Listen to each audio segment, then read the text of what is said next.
This is a CBC podcast.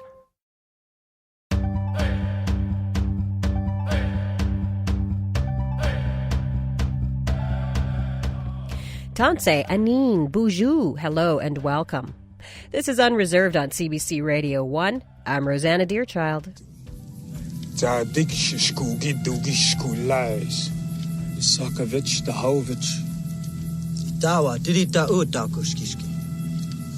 That's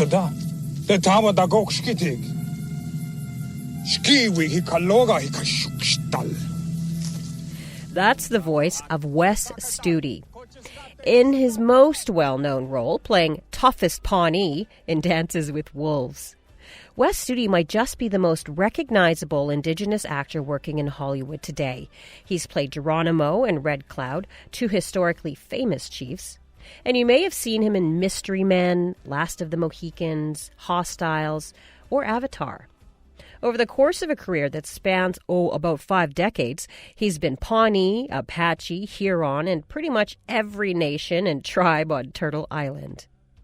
But his story goes much deeper.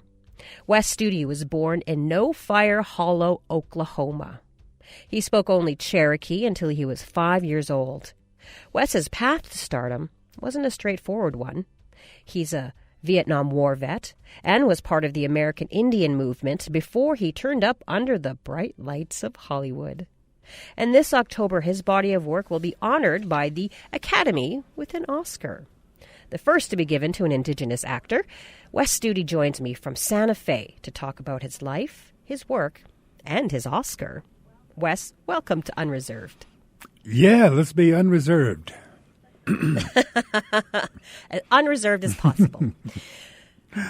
So let's start with where you grew up. What was your childhood like in No Fire Hollow, Oklahoma?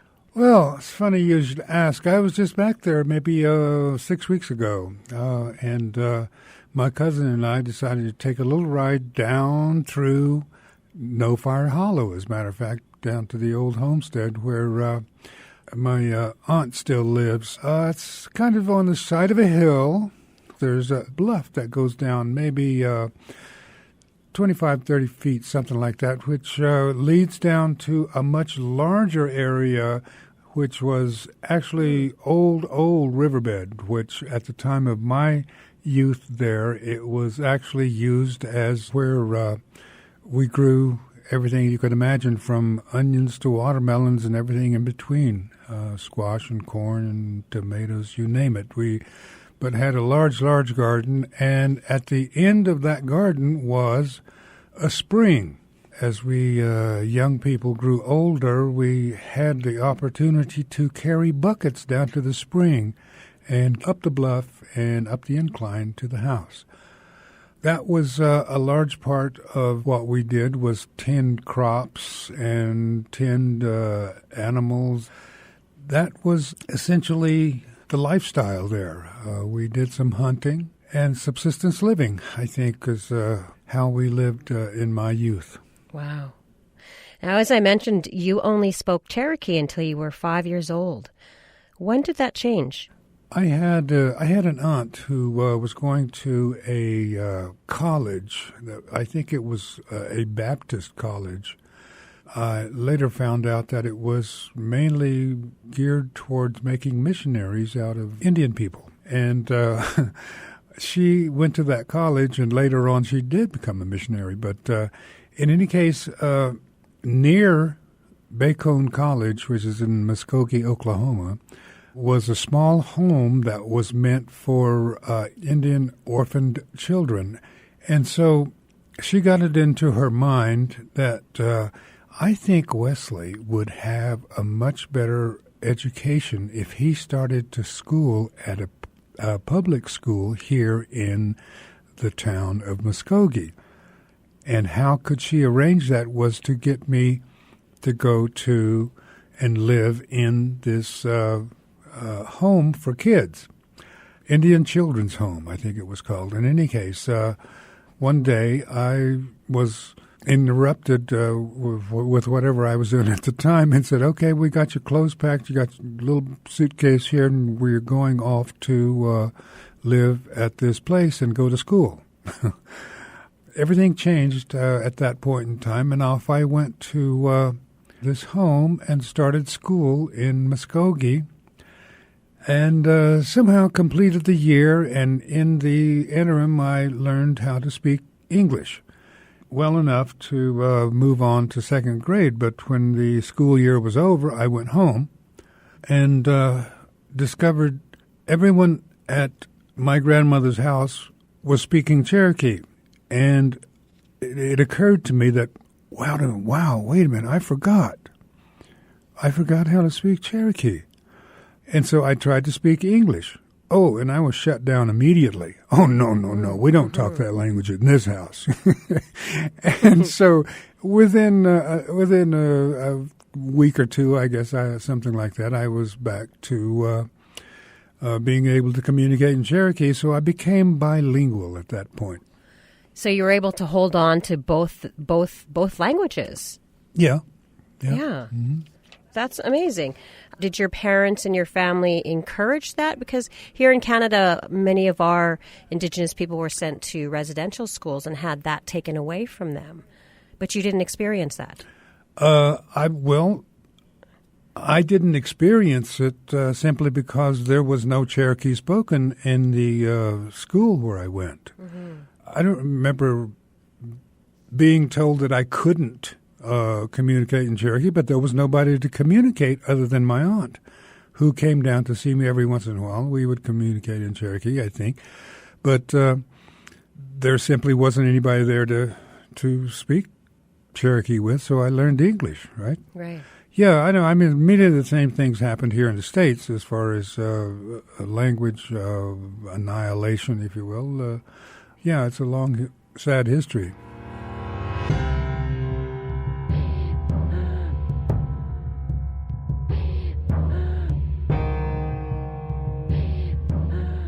This is Unreserved on CBC Radio 1, Sirius XM 169, and Native Voice 1. I'm Rosanna Deerchild. My guest today is Cherokee actor Wes Studi. Over the course of his career, he's appeared in more than 80 films and a bunch of TV series. But acting wasn't his first gig. Wes, in 1967, you went to Vietnam and served for a year there. Can you tell me what happened there that changed you? I'm still the same. Yeah. I'm still unreserved. That's good. I don't know. I like the title of your show. How that all came about was actually when I went to high school. I had always listened to my dad tell stories about what kind of fun he used to have at Cherokee Indian School.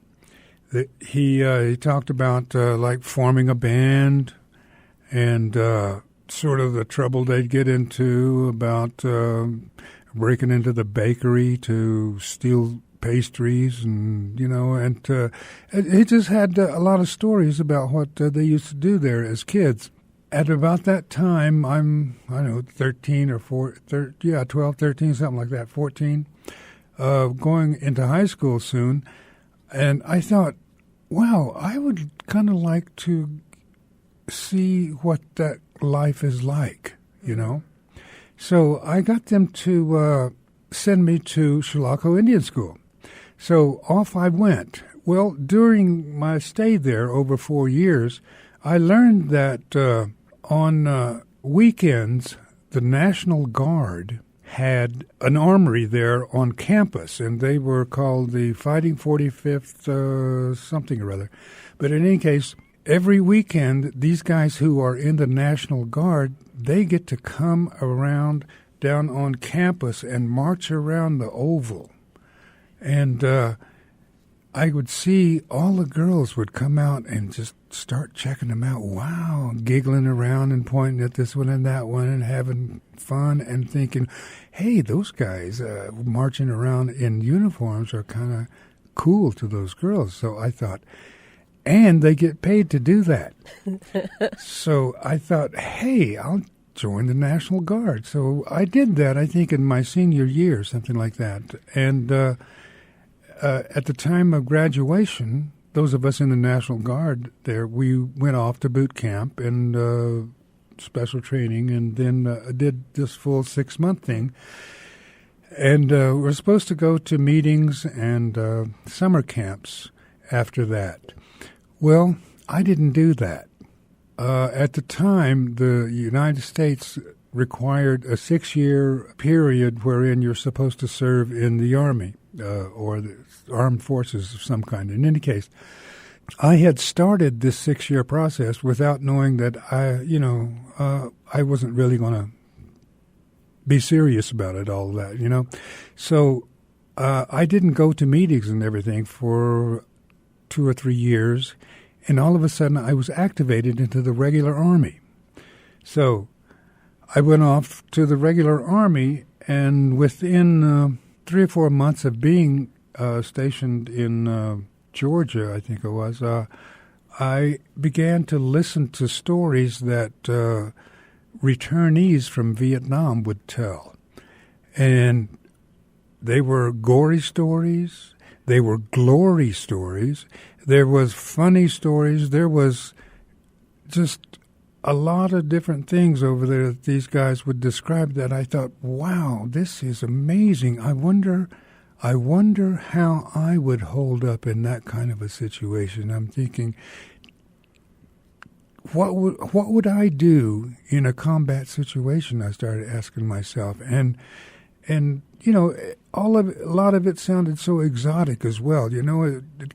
My curiosity was piqued, and I thought, well, one way to find out.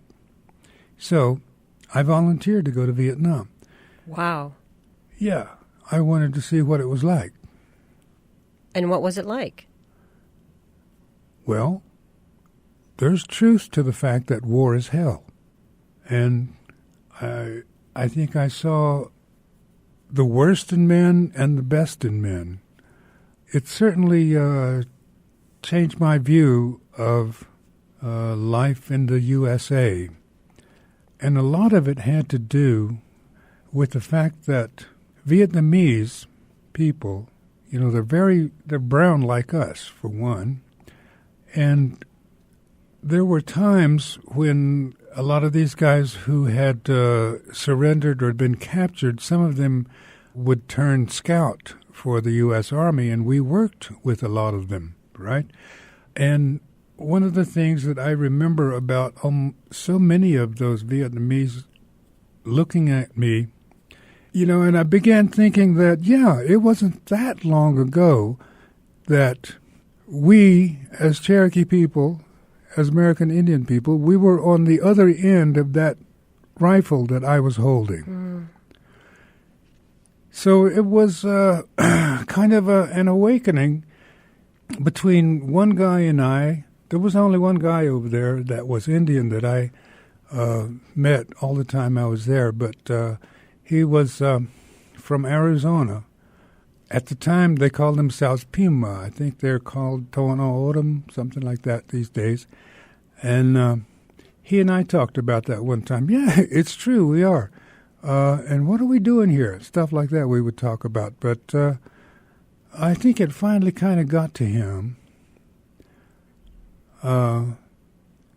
Because after we had kind of discovered that and talked about that to a certain extent, he killed himself. And that was a sad thing. Yeah. He talked to me about 10, 15 minutes before I heard that that's what he had done. And he said a few things about what to remember. And then he wandered on off, and about 15, 20 minutes later, it went around camp that, he had just shot himself in the head. Sad. And what did you do with that? What do you do with that? What do you mean, what do you do with that? What do you do with that? Explain yourself. What do you mean, what do you do with that? You said it didn't change who you were, but there was an awakening of sorts. Of course it was an awakening. There wasn't any change of any kind. Yeah. It was a matter of I had a new experience, a new something that added to my whoever I already was. It didn't change anything. It's just I began to know more than I did before. Mm-hmm. Yeah. When you returned from the war, you became involved in Native American activism. In 1970s, you joined the American Indian Movement, or AIM, which include protesting against the Bureau of Indian Affairs. And you were part of the siege at Wounded Knee in 1973. Is that what you refer to when you say this awakening happened in you? No, I don't think that it was not. It was not A leads to B. When I came back, I didn't do anything for a couple of years. I just sort of wandered around. I was kind of homeless, if you will. But I chose to be so. I really didn't have anything that I wanted to do, and I guess sort of processed all of this. And it's not like I awakened and said, the United States is my enemy now. I mean, sometimes that's the way I've been sort of portrayed, when they began to talk about activists, all of that. But that's not the case. Mm. What I was involved in Vietnam, I wouldn't give that up. I mean, I learned something there. I learned something about myself as well as I learned something about war and people involved in war. From that point, I got back, and we were not appreciated as the warriors that were sent to Vietnam. We were not appreciated. We were degraded, actually. Mm-hmm. Not a pleasant homecoming. I really didn't dwell on the relation between my people and the United States government at that point in time. But after, like I say, drifting around for a while, I began to think I could use the GI Bill to go to secondary school. So I did, and that's where I began learning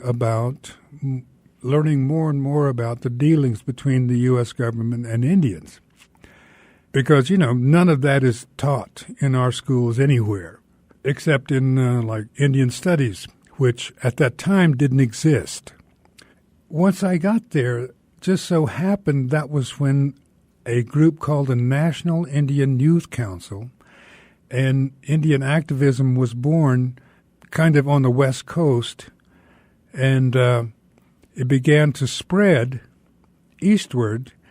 And when I got into secondary school, well, that's where I met other Indians who were involved in these things. And the students began to move out into the communities, and soon thereafter, AIM had been forming, I think, up in Minneapolis, St. Paul, but they came to the fore around 1970 or thereabouts, and at that time I was in school and all. And the first thing that happened was a huge march from the West Coast to Washington, D.C. It was called the Trail of Broken Treaties. This happened in 1972, and I was a student at the time in Tulsa, Oklahoma. As that began to mobilize, well, we jumped on a train and headed for Washington, D.C. on a Trail of Broken Treaties. You may have heard what happened there in 1972 was a misunderstanding happened at the Bureau of Indian Affairs building with the Washington Capitol Police Force, I think, and all hell broke loose. And what happened was, well, we can't get into the Bureau because the police won't let us in. A fight broke out, and all of a sudden, well, let's all go in then. So, that was the takeover of the Bureau of Indian Affairs in the fall of 1972. So the building was held for at least a week and a half, thereabouts, and finally negotiations came to the point that, okay, this is what we offer. We'll let you out of here. We won't charge you if you go. So out of D.C., we all went back to our home communities, and then the takeover of Wounded Knee happened later that winter. I think it was the following year. Yeah, that was my days of militant activism. Mm-hmm. It sounds really, those early days were so heady and so exciting. What do you remember most about taking part in that kind of energy? Well, I think it's like you say, it's very exciting. And you feel like you are doing something that is bigger than yourself, and you're a part of something that is bigger than yourself, and you have a just cause. Mm-hmm. It's a good thing to feel like you are doing the right thing, that you're on the right side of history, that what you're saying is true. Many people sacrificed time, life throughout that struggle, and many people went to jail over incidents, and there were many incidents other than just the takeover in D.C. You know, there was Scotts Bluff, there was Custer, and then down in Oklahoma, actually, there were takeovers of small towns, like I say, it was a heady situation, but you also have to think ahead when you begin to attack an institution, which is what actually happened then, was American Indians began to attack the institution that had been used to oppress them for centuries. Mm-hmm. So change came, but it was very slow. Change is always slow. Yeah, change is always slow.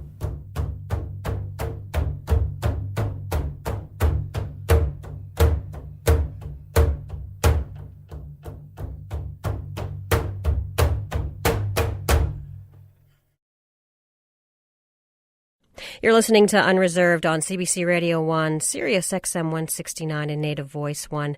I'm Rosanna Deerchild.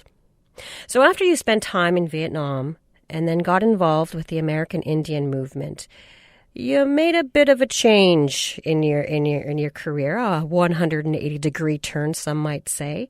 In the 80s, you joined the American Indian Theater Company in Tulsa. What drew you to acting? What drew me to acting? Actually, what drew me there was kind of a holdover from my time in Vietnam. Mm-hmm. In a combat situation, your psyche changes, I think, to a certain extent. It has to in order to make it through and still continue to enjoy life, you know. I formed sort of an addiction to the adrenaline that this kind of lifestyle, this kind of situation calls for in your psyche, if you will, for lack of a better word. When I got back, everything changes. In fact, I've heard some people say something like, war may be hell, but peace can be a killer too, you know, because you don't know how to readjust. And there's this need for this adrenaline that the body, the mind forms.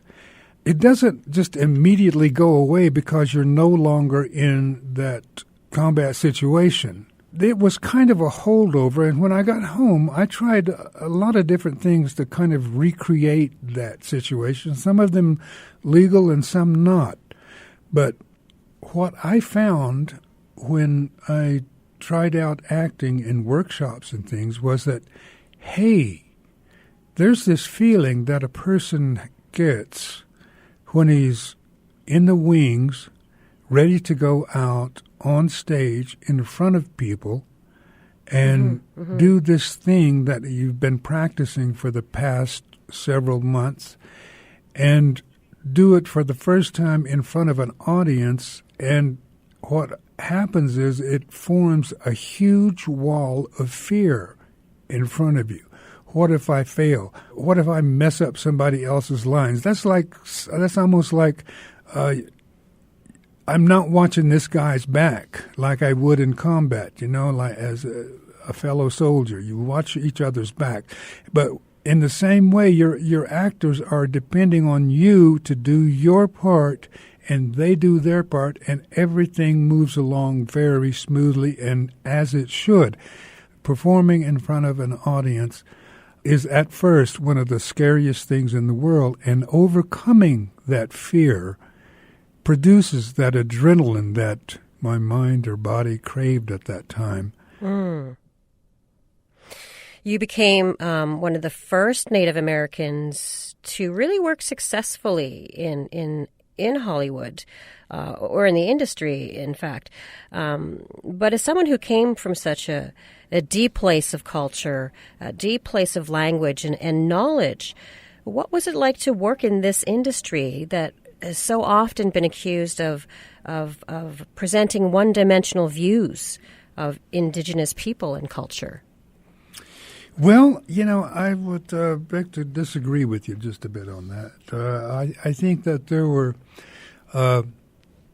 were actors before me that laid out a path toward working in this industry, and I'm thankful that they did, because things did begin to change from the, that era that we Indians talk about in terms of all our characters were always savages and portrayed in a bad light. Doesn't really hold total water. If you study a little bit about film and the development of it over the years, there have been efforts made to humanize the American Indian, and I think that happened before Dances with Wolves, because you have to think in terms of two actors.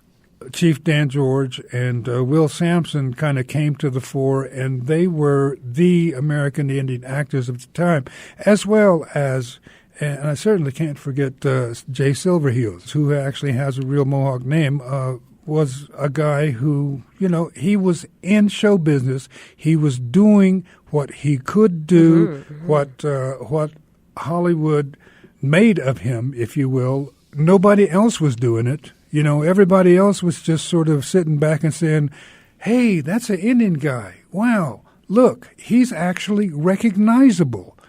I mean, that's how I saw him. Was I looked on the television screen and I saw this guy who was recognizably Indian.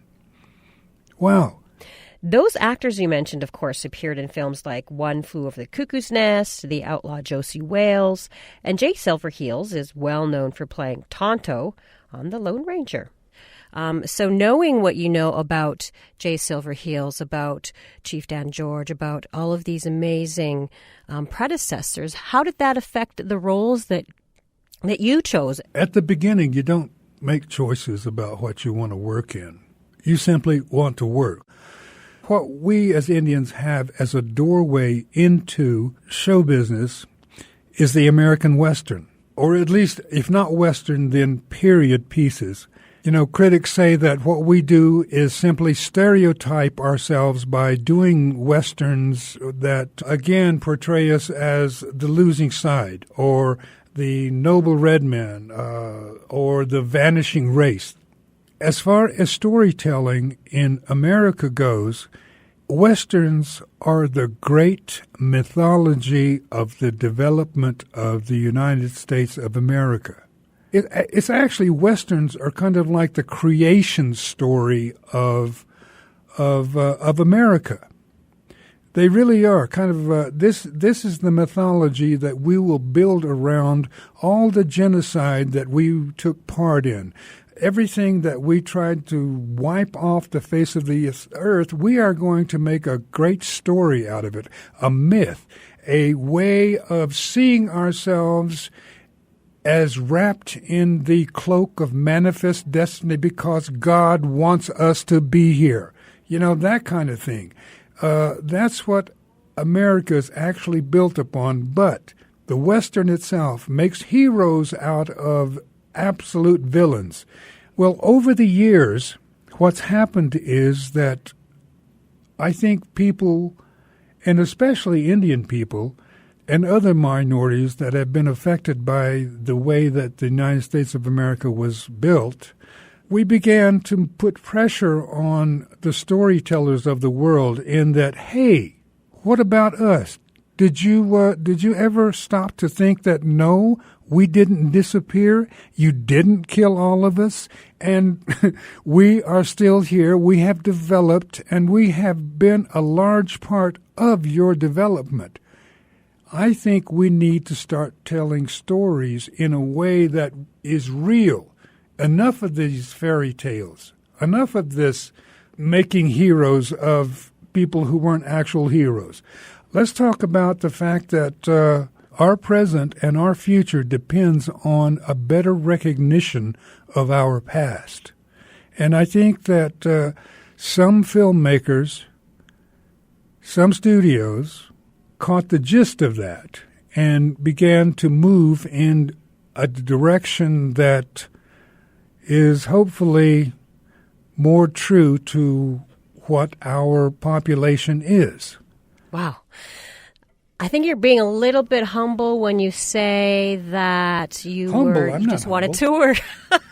Not humble, but when you say you just wanted to work and you were just doing these roles, you don't get to choose them.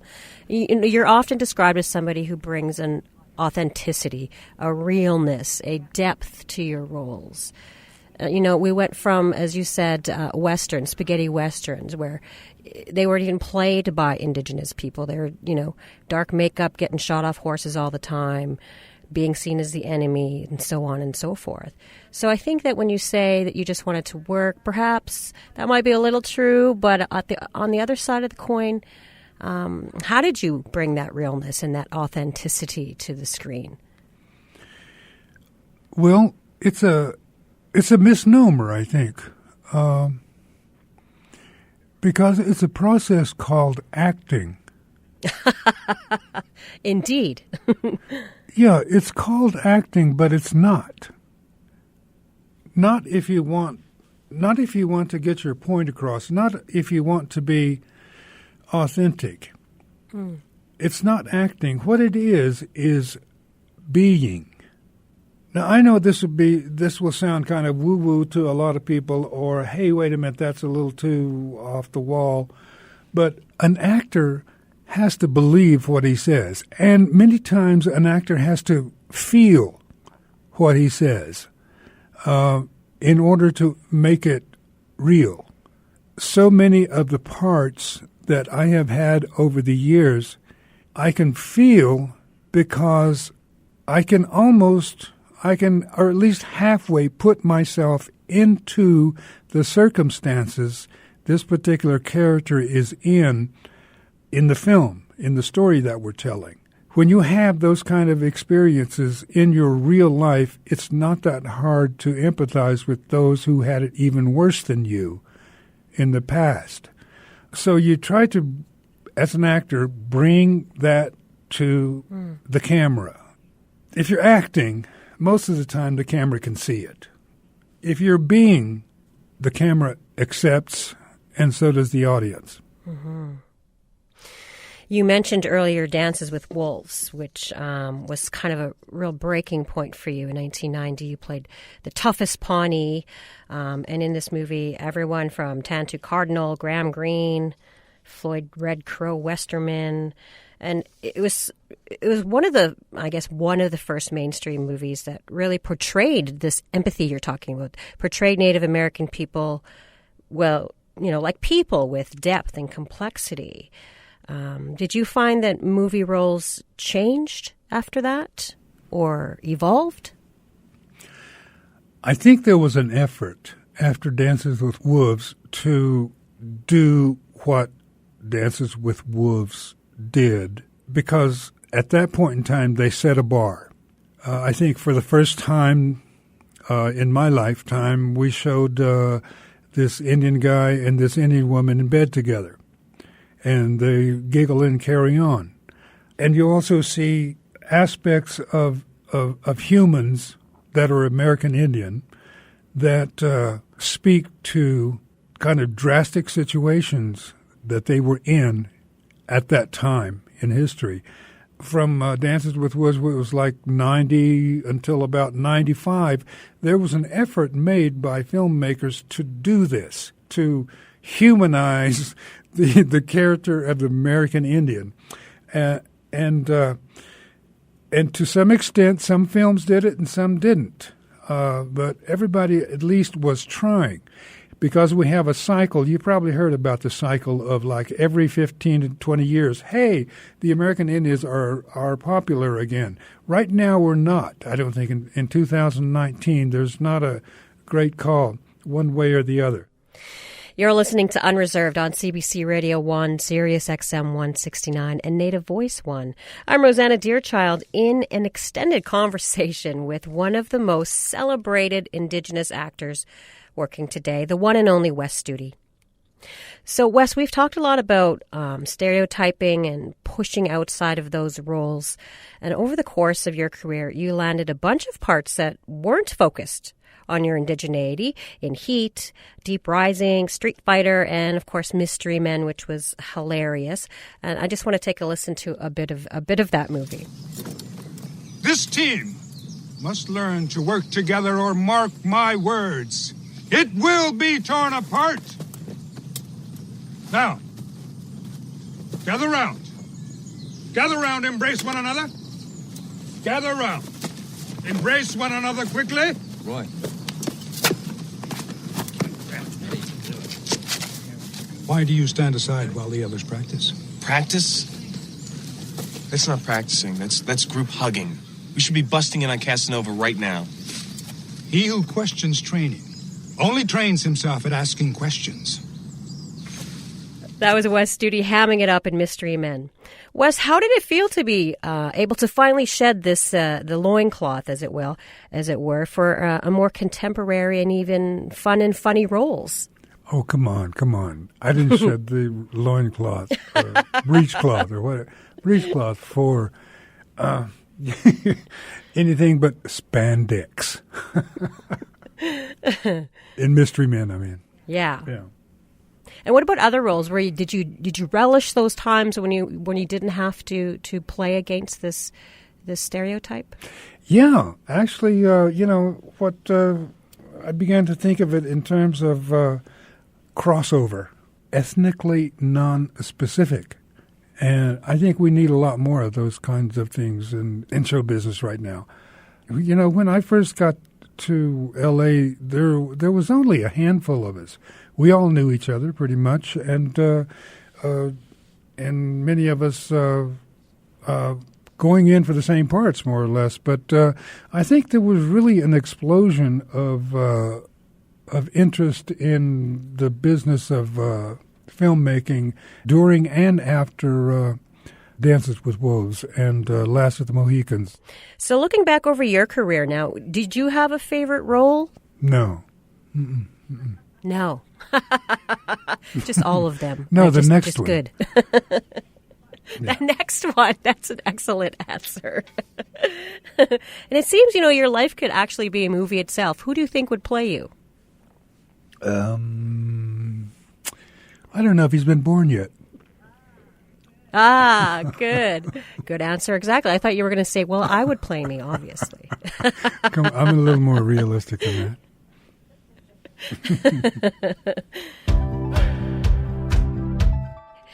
Well, we're almost out of time here. I've almost run out of questions, but I have to ask you. No, you didn't think it was ever going to end, right? I see the light. At the end of the tunnel, it's I see coming. it. At the Academy Awards ceremony in 2017, you appeared on stage as a presenter, very emotionally, and thanked the military service members. And you also spoke in your language, in the Cherokee language. Let's take a listen to that clip.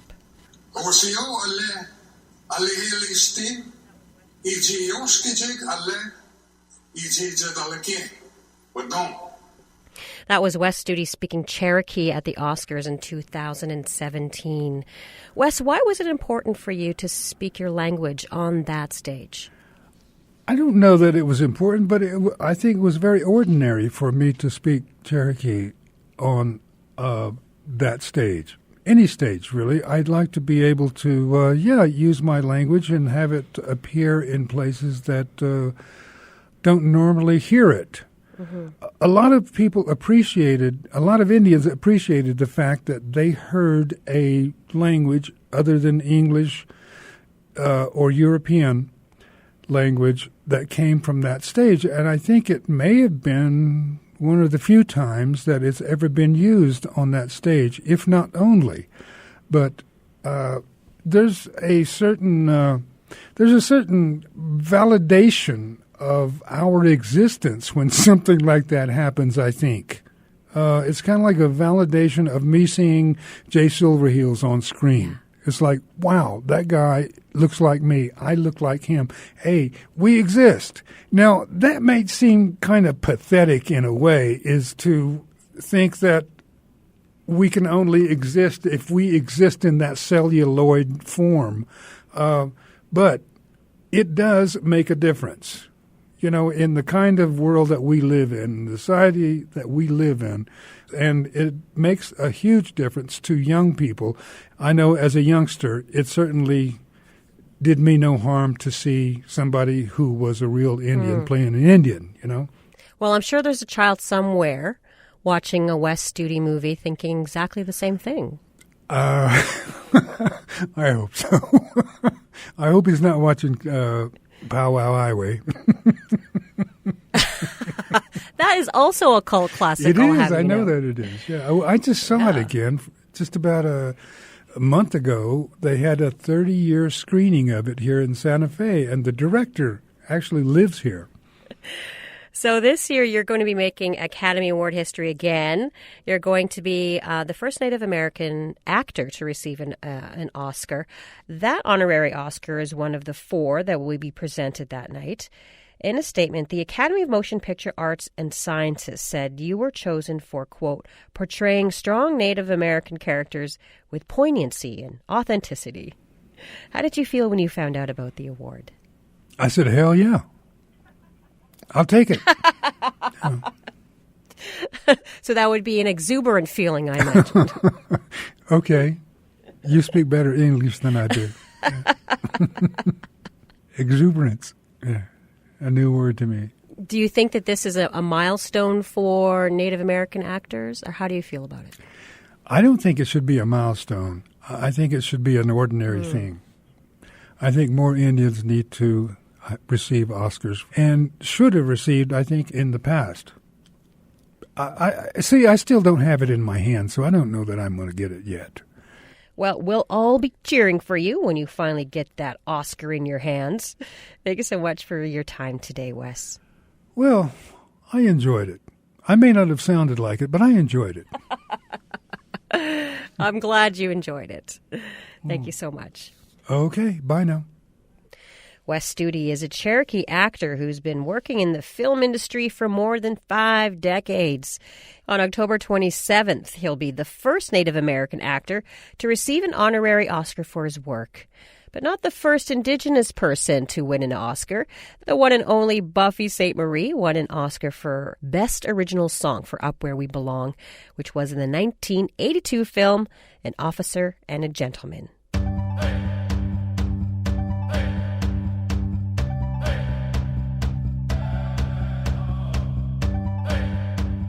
That's it for this week's episode of Unreserved. We'll be back in this radio space next week for more community culture and conversation. This episode was produced by Stephanie Cramp, Kyle Musica, Zoe Tennant, and Anna Lazowski. I'm your favorite cousin, Rosanna Deerchild, coming at you from Winnipeg in Treaty 1 territory. Thank you for listening to Unreserved on CBC Radio 1. I go say.